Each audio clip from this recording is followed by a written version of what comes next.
How should zakat be paid on commercial goods? Should it be based on the price for which it was bought or the price for which they are to be sold?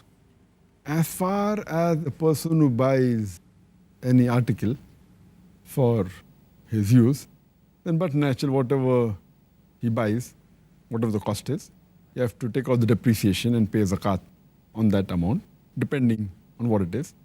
If it's land, it may appreciate, it may go down. If it's the machinery, then depreciation.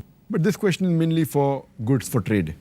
That a person who buys some goods for selling, so should he pay at the price at which he bought it or at the price at which he's going to sell? Here again the scholars differ.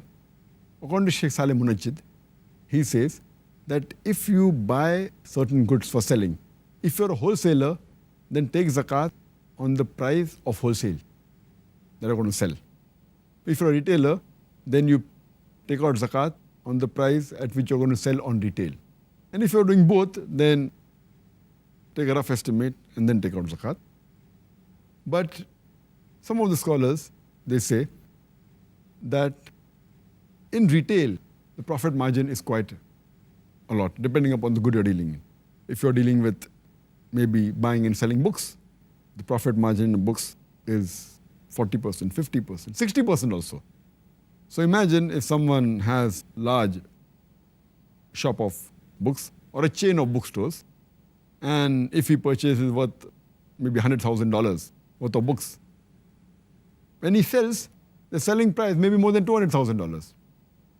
So for him to pay zakat on the selling price would be too much. So I agree more with those scholars who say that whatever is the cost, once you buy it, since it's with you, you haven't made the profit yet. So the cost price for you for that book is the cost at which you bought it, at the discounted cost.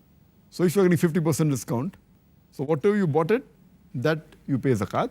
When you sell it, then you get the 50% profit.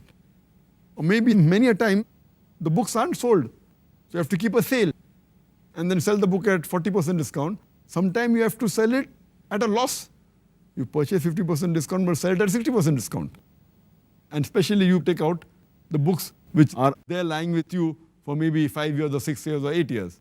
So imagine you pay 8 years zakat on the higher side and then you sell it at a discounted rate. So I agree more with those group of scholars who say that you pay zakat on what you actually paid. And then if the cost price increases, for example, you buy a good of $100 or 100 rupees and you get 50% discount. So your buying capacity is 50 rupees or $50. Suppose the price, the MRP, the maximum retail price increases to 110 rupees or $110. Then you calculate 50% discount, 55 rupees. That time you can increase the price, but not at the selling price. You don't know whether you're going to sell at the full price or discounted price or whatever it is. Therefore, I agree more with what is the cost, what discount you get, add it to the present cost. And that's how you have to make out what is the total value of your goods after purchasing 1 year and then pay zakat 2.5% on it.